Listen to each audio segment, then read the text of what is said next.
My name is Sabrina Hurd. I love to say it. And I am 56 years old. And I live in Southeast Washington, D.C.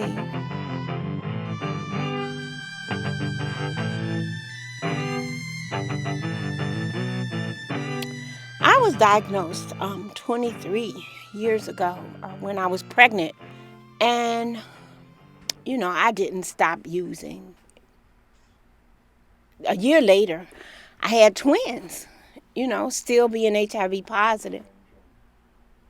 My children were diagnosed HIV positive at birth, but as they grew older, they seroconverted.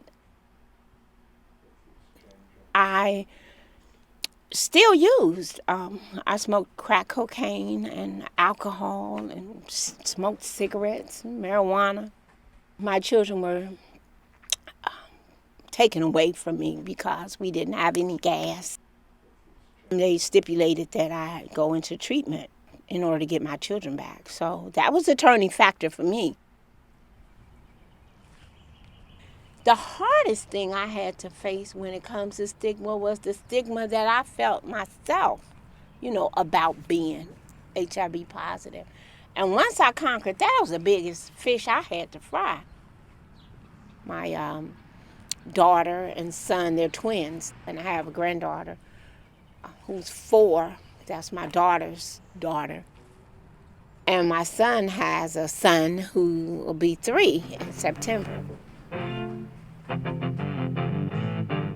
I take my medicine every day, because I realize that this pill is keeping me alive and is something that's keeping me healthy. And right now, my focus and my main goal is to live.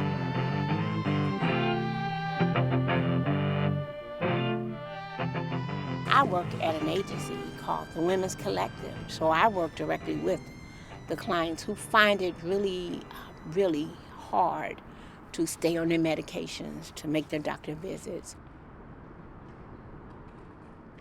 Sometimes I tell my clients this, do you want to live or do you want to die?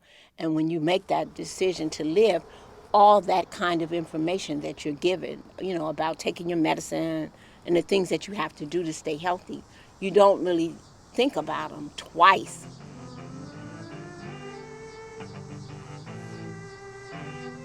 If other persons aren't comfortable with me being comfortable in my skin, then I think that's just a little too bad for them. I just reached in my pocket and got some courage. You understand?